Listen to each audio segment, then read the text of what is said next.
आदरणीय नारायण सिंह जी आज इस सभा में आए हैं। मैं सबसे पहले अपनी तरफ से और आप सबकी तरफ से आदरणीय नारायण सिंह जी का बहुत बहुत स्वागत करना चाहता हूं। जोरदार तालियां बजा के आदरणीय नारायण सिंह जी का आप स्वागत करें।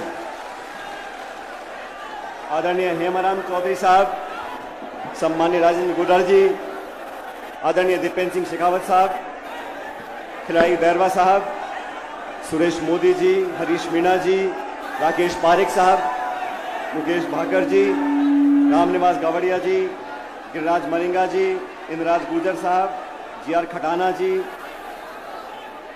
वीरेंद्र चौधरी साहब, अमर सिंह जाटव साहब, पूर्व मंत्री राजेंद्र चौधरी जी, वेद सोलंकी जी, पूर्व मंत्री केसी बिश्नोई साहब, महेश शर्मा जी, पूर्व सांसद गोपाल सिंह इड़वा जी, हमारे यूनिवर्सिटी के नौजवान अध्यक्ष निर्मल चौधरी जी, श्रीमती सुचित्रा आर्य जी, लक्ष्मण गाता जी, सरोज मीणा जी, जालोर से अध्यक्ष समरजीत सिंह जी, चुनीला राजपुरोहित जी, ओम प्रकाश मामू जी, शेर सिंह सूपा साहब, विद्याधर जी, महेंद्र सिंह रलावता जी, पूर्व मंत्री रामगोपाल बैरवा साहब, पूर्व विधायक महेंद्र मीणा जी, भीमराज भाटी साहब, गजेंद्र सांकला जी, अजय बोरा जी, पूर्व विधायक नमल किशोर मीणा जी, शोभा सोलंकी जी, पूर्व विधायक रामनारायण जी, विजय जैन साहब, पूर्व महापौर ज्योति खंडेलवाल जी, मुकेश शर्मा जी, पूर्व पार्षद सुभाष मील साहब, मनीष यादव जी, आबिद कागजी साहब, ओम बिश्नोई जी, और इस जन संघर्ष यात्रा के समापन में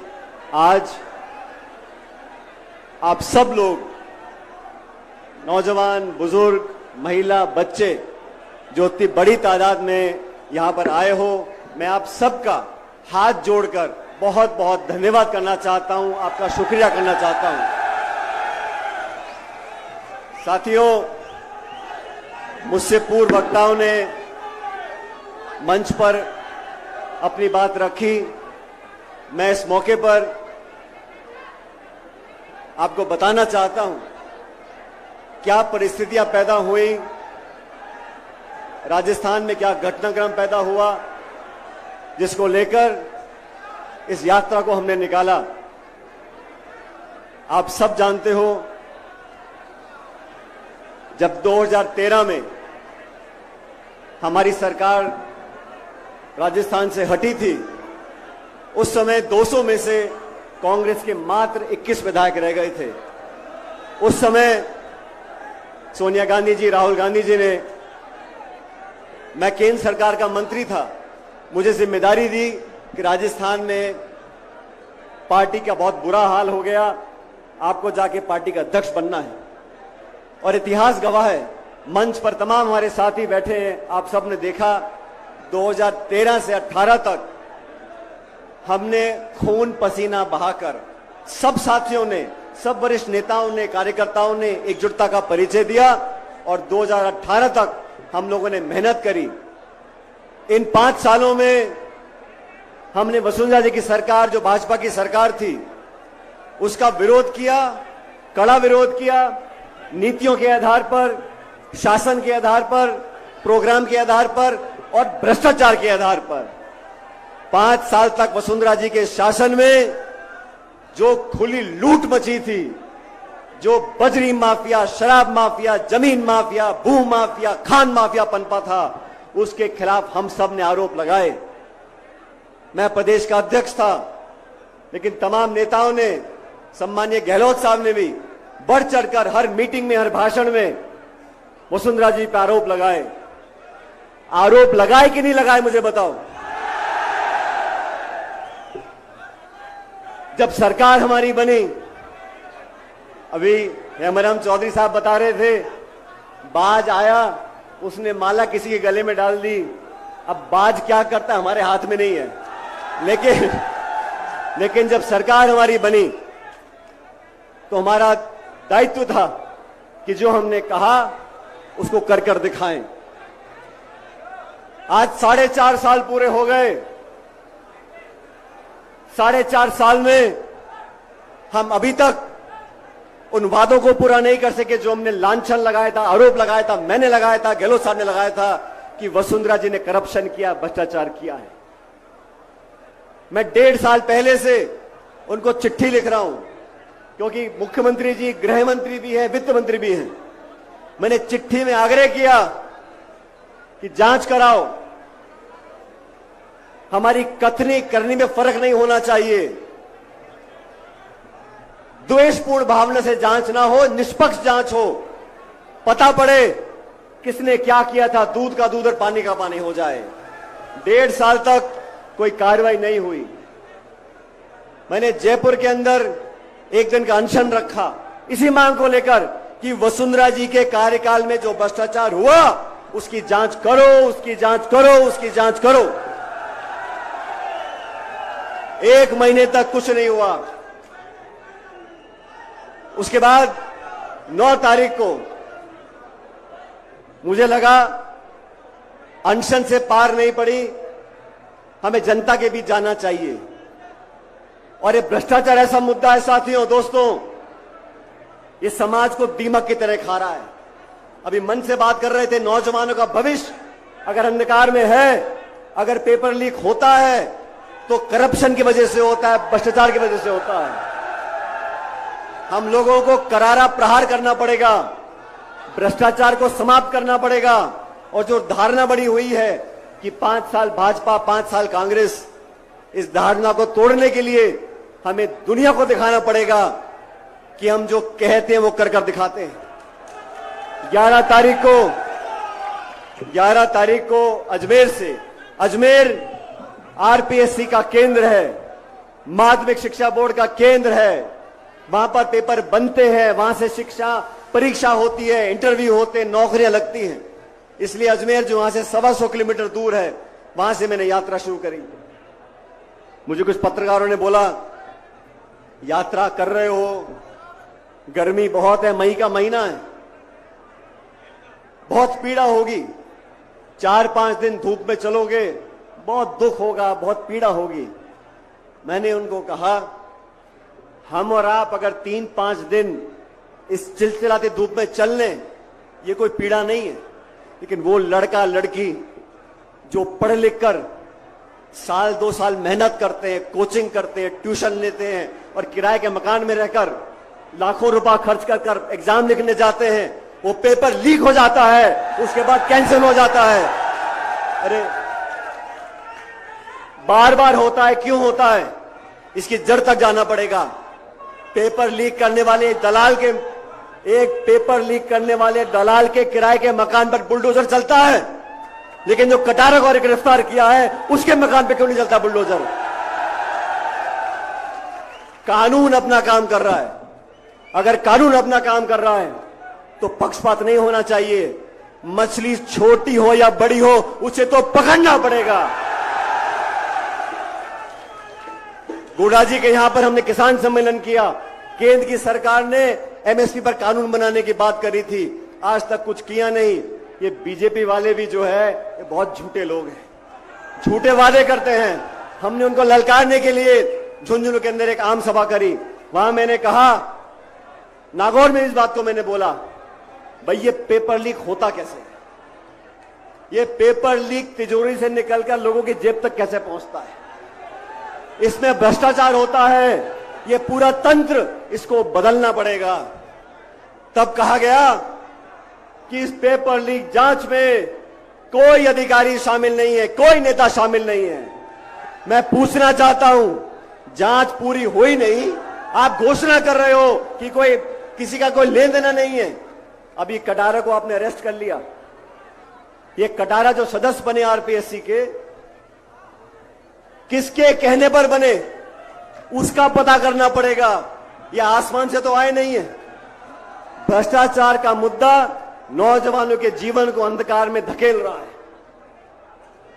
मैं तो साथियों आपसे कहना चाहता हूं, इस यात्रा में हम निकले, इस यात्रा का जो संकल्प था जन संघर्ष यात्रा का, वो भाजपा के शासन में हुए भ्रष्टाचार की जांच कराना था। इस यात्रा का उद्देश्य नौजवानों के साथ जो धोखा होता है, जो भ्रष्टाचार होता है, उसको समाप्त करने का हमारा उद्देश्य था। मैं आप सबका धन्यवाद करना चाहता हूं। जब मैं अजमेर से निकला था, बड़ी गर्मी थी, बहुत से लोग बोलते थे हो सकता है कुछ लोग यात्रा में ना जुड़ पाएं, और मैं आप लोगों से एक सवाल पूछना चाहता हूं, आप सचमुच सच सच जवाब देना। यहां बहुत दूर दूर से लोग आए हैं, अलग अलग जिलों से आए हैं, आप सच सच बताना, क्या आपको इस जयपुर की सभा में आने के रोकने के प्रयास हुए, हां कि ना? इसके आगे मुझे कुछ बोलना नहीं है, क्योंकि यही वसुंधरा जी की सरकार में मैंने 12 से झालावाड़ 100 किलोमीटर की पदयात्रा, किसान न्याय यात्रा निकाली थी। उस समय भी उस समय की सरकार ने बहुत कोशिश की, कलेक्टर, एसपी, बीडीओ, तहसीलदार, पटवारी, मास्टर, पूरे सरकार का महकमा लग गया था लोगों को रोकने के लिए। लोग रुके नहीं, किसान यात्रा हुई और उस सरकार को हमारे किसानों की मांग को मांगना पड़ा।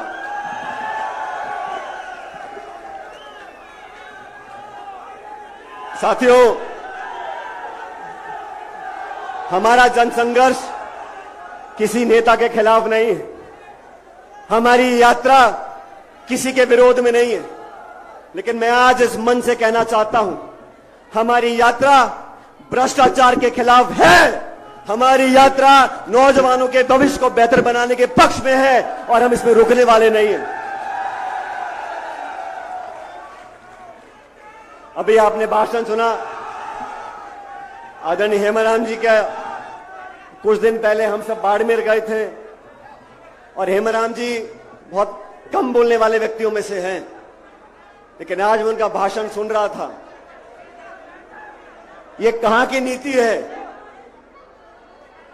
अपनी पार्टी के नेताओं को बदनाम करो और भाजपा के नेताओं का गुणगान करो, ये चलने वाला नहीं है।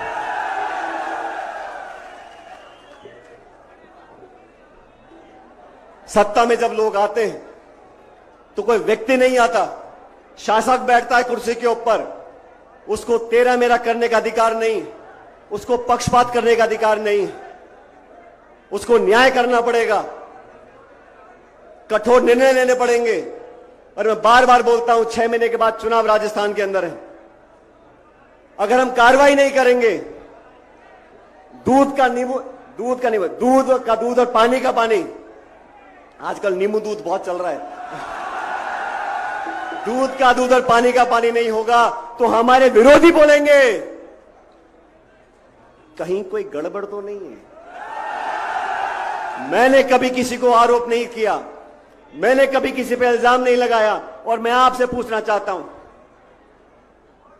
मेरे मुंह से कभी किसी के खिलाफ एक बुरा शब्द निकला? मुझे बताओ। और मैं आपसे पूछना चाहता हूं, मेरे खिलाफ गाली देने में कोई कमी रखी क्या? चुन चुन कर मुझको भला बुरा कहा गया, मेरे को कोई चिंता नहीं। आप मुझको गाली दो, अपमानित करो, आरोप लगाओ, मुझको, हमारे साथियों को इससे भी निचले स्तर के आरोप लगाओ, हमें कोई चिंता नहीं। लेकिन इस लोकतंत्र में जो आज आप सब लोग बैठे हो, आप ही गणेश हो, आप ही जनार्दन हो, और आपके आशीर्वाद से यहां पर लोग आगे बढ़ते हैं, पीछे आते हैं। किसी को गलतफहमी नहीं होनी चाहिए। साथियों, राजस्थान के अंदर हर साल 20 से 25 लाख नौजवान बच्चे बच्चियां 20 से 25 लाख नौजवान बच्चे बच्चियां सरकार द्वारा जो एग्जाम होते हैं वो लिखते हैं। हर बच्चा बच्ची तैयारी करता है, उसके माँ बाप पेट काट कर उसके लिए पैसा इकट्ठा करते हैं। गांव से जो बच्चा आता है जयपुर पढ़ने के लिए, वो क्या खर्चा करता है किताब में, ट्यूशन में, कोचिंग में, पैसे में, खाने पीने में, कैसे कैसे पैसा इकट्ठा वो करते हैं। लाख रुपया साल का खर्च होता होगा। लेकिन मैं कहना चाहता हूं, जिन बच्चों के पेपर कैंसिल हो गए, जिनकी उम्र निकल गई, जिनके मन में मायूसी आ गई, नौजवान के मन में अगर मायूसी आ जाएगी तो देश का भविष्य बेहतर नहीं है। ये जन संघर्ष यात्रा नौजवानों के कलेजे में आग लगाने के लिए है, उनको विश्वास दिलाने के लिए है। हमें हताश होने की जरूरत नहीं है, रास्ते निकलेंगे, भविष्य बेहतर होगा।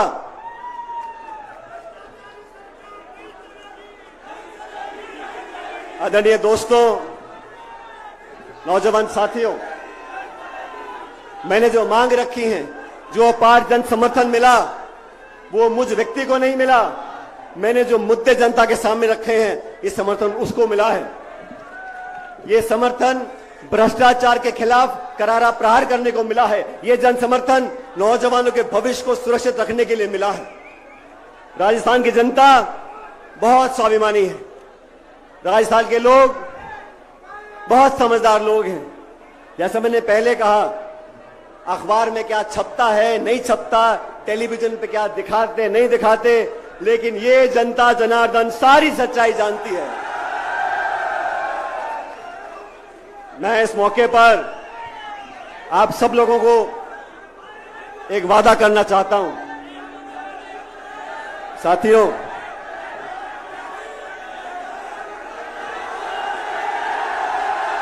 मैं आप लोगों को वादा करना चाहता हूं,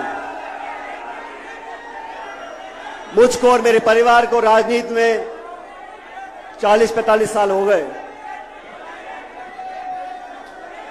अब नेट बंद करो, बिजली बंद करो, जनता बंद होने वाली नहीं है। मुकेश जी, ये नेट पेट सब फेल हो जाएंगे, चिंता मत करो।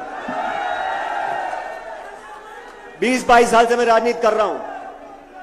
मुझे भी बड़े बड़े मौके मिले जनता की सेवा करने का, केंद्र में, राज्य में, सांसद, विधायक, बहुत सारे पद मिले। लेकिन ये प्रदेश और देश की जनता जानती है, मेरी निष्ठा, मेरी ईमानदारी और हम लोगों के काम करने के तरीके में मेरा सबसे घोर विरोधी भी उंगली नहीं उठा सकता।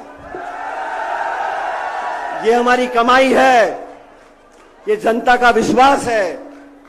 इस पे तुम कितने भी आरोप लगा लो, कितनी भी चुगली कर लो, कितनी भी अफवाह फैला लो, आप लोग इन बातों को मानोगे कि नहीं मानोगे?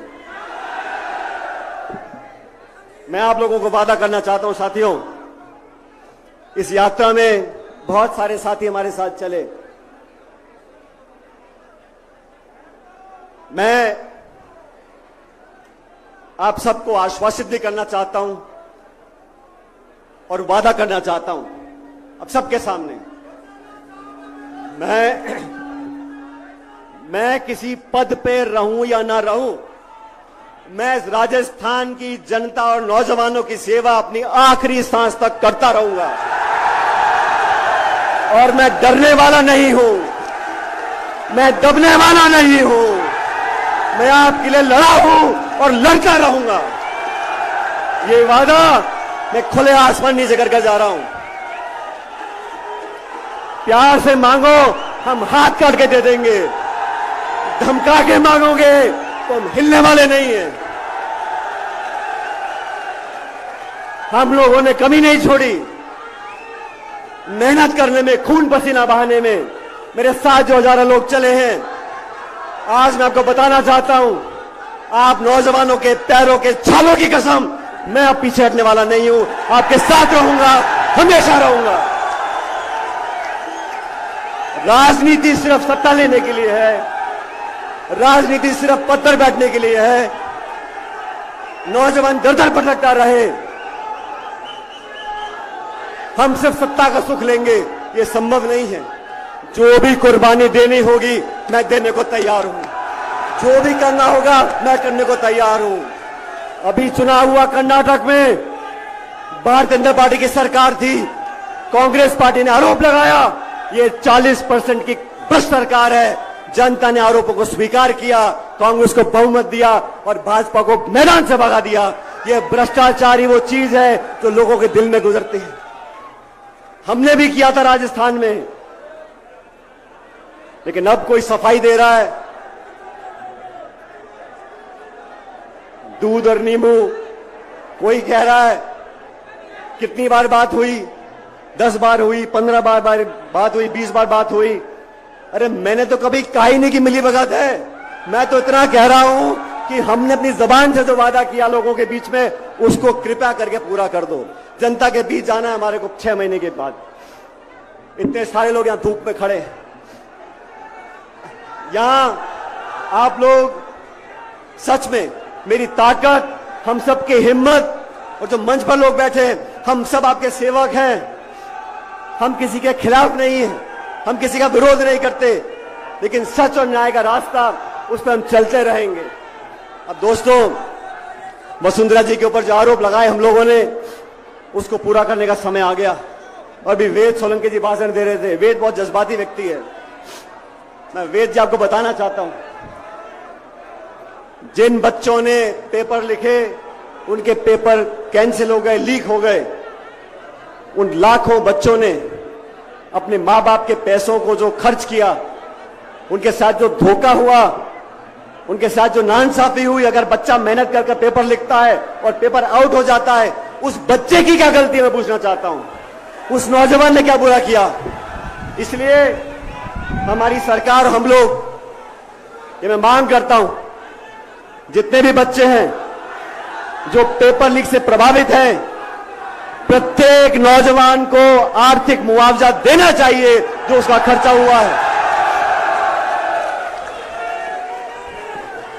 आरपीएससी इतनी बड़ी संस्था जयपुर में है। आरपीएससी में जो आज जो धारणा बनी हुई है कि वहां जुगाड़ चलता है, आरपीएससी में नियुक्तियां राजनीतिक दृष्टिकोण देकर की जाती हैं। किसी का भांजा, किसी का भतीजा, किसी की बीवी, किसी का घरवाला। मैं मांग करता हूं, अगर दोबारा नौजवान का विश्वास कायम करना है, एक उदाहरण प्रस्तुत करना है, तो ये आरपीएससी को बंद करो, एक नई व्यवस्था कायम करो। आरपीएससी का चेयरमैन, आरपीएससी के मेंबर, कोई मापदंड तो हो।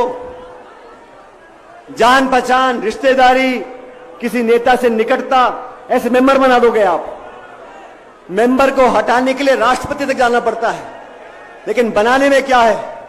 एक ऐसा कानून बने पारदर्शी तरीके से, आरपीएससी का चेयरमैन, आरपीएससी के मेंबर, और जो जांच होती है, जब हाईकोर्ट का जज बनता है उसकी आईबी जांच करती है, उसकी पृष्ठभूमि की जांच की जाती है, कहां उठता है, कहां बैठता है, क्या खाता है।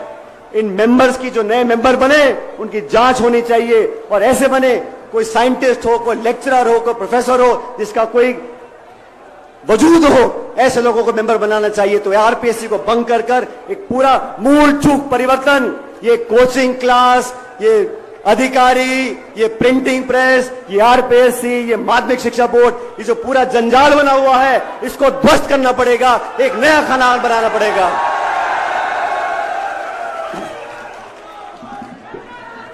और तीसरी बात, वसुंधरा जी की सरकार के समय जो हमने आरोप लगाए थे, गहलोत साहब ने लगाए थे, हमने लगाए थे, उस पर जांच करने का समय आ गया। साथियों,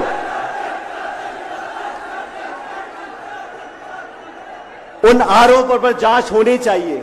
मैंने चिट्ठी लिखी, बार बार लिखी, आवेदन किया, आग्रह किया, निवेदन किया, कार्रवाई हुई नहीं।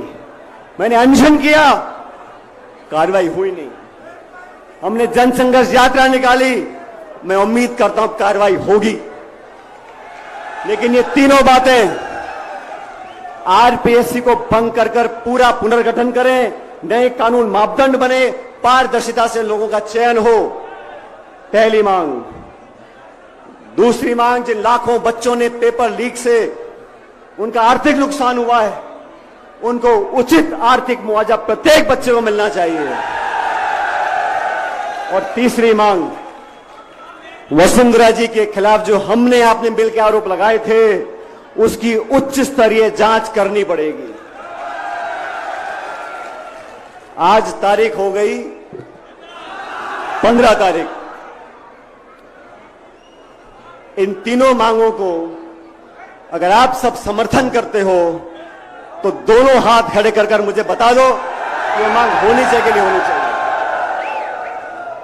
अब इन मांगों को मनाने के लिए 15 मई आज का दिन है। आज हमारी जनसंघर्ष यात्रा यहां पर समाप्त हो रही है आज की जयपुर में। लेकिन इस महीने के आखिर तक 15 दिन बचे मेरे ख्याल, इस महीने के आखिर तक ये तीनों मांगे नौजवानों के हित में और भ्रष्टाचार के खिलाफ अगर नहीं मानी गई तो मैं आप लोगों को बताना चाहता हूं, अभी मैंने गांधीवादी तरीके से अनशन किया है, जनसंघर्ष यात्रा करी है। महीने के आखिर तक अगर कार्रवाई नहीं होती तो पूरे प्रदेश में मैं आंदोलन करूंगा आप लोगों के साथ।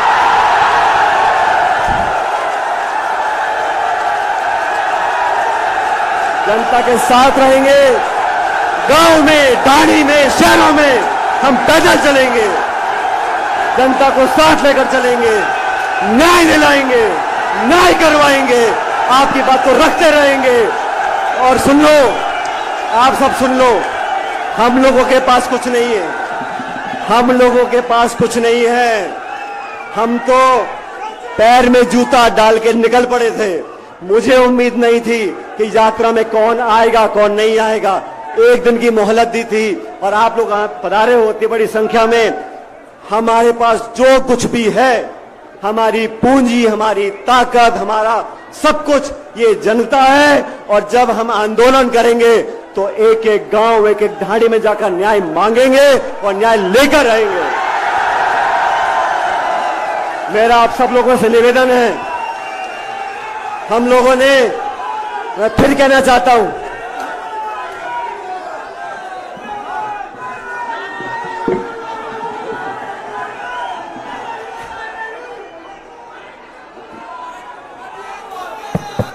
अगर 15 दिन में मांगे नहीं मानी गई तो अब याचना नहीं, रण होगा, वो बारी भीषण होगा।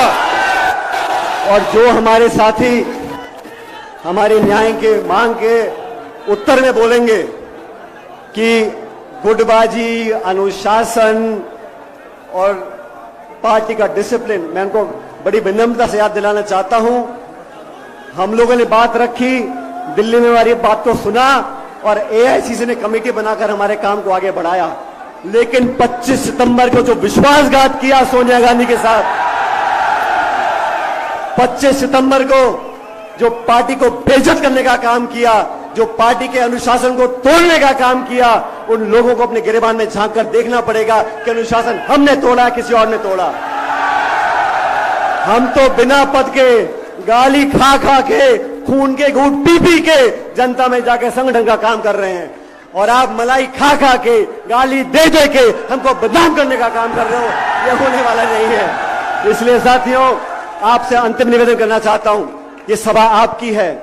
मुझे जानकारी मिली है कि कुछ लोग इस सभा में उत्पात मचाने की कोशिश कर सकते हैं, तो कृपया करके शांति से अपनी जगह बैठें और आराम से सभा को समाप्त होने दें। कोई कोशिश भी करे, हमें उत्तेजित नहीं होना है। ये बात ध्यान रखना, हम लोग जिस विचारधारा से बंधे हुए हैं वो महात्मा गांधी की विचारधारा है। प्यार, मोहब्बत, अपनापन, भाईचारा, 36 कौम को साथ लेकर चलने वाली विचारधारा है। और मेरे कुछ ऐसे भी साथी हैं जो बहुत बड़ी गलती करते हैं। वो गलती क्या करते हैं, हमको एक सीमित दायरे में बांधने की कोशिश करते हैं। ये फला धर्म का है, फलाने जिले का है, फलानी समाज का है। तो कान खोल के सुन लो, मेरी रगों में लाल खून है और मैं इस 36 कौम का बेटा हूं और इस प्रदेश के लिए सब कुछ करने को तैयार हूं। इसलिए आपसे निवेदन, शांति बना के रखो, जो भी करना होगा संयम से करेंगे, आत्मविश्वास से करेंगे। आपने अपने लिए, हमारे लिए जो संकल्प लिया है उसको आगे बढ़ाएंगे। लेकिन आज की सभा जब समाप्त हो तो कृपया करके शांति और भाईचारे से इस सभा को समाप्त करें। आप सब लोगों का, जो मंच पे खड़े हैं वो हम सब नतमस्तक हैं आपके आगे, और जो सभा में दूर धूप में खड़े हैं, मैं आपका हाथ जोड़ के धन्यवाद करना चाहता हूं। आप लोगों ने जो हिम्मत और ताकत दी है वो हमारे हाथों की शक्ति है। हम आपको कभी नीचा नहीं देखने देंगे, वादा करते हैं। बहुत बहुत धन्यवाद, आपका शुक्रिया। राम राम सर। सचिन पायलट, सचिन पायलट।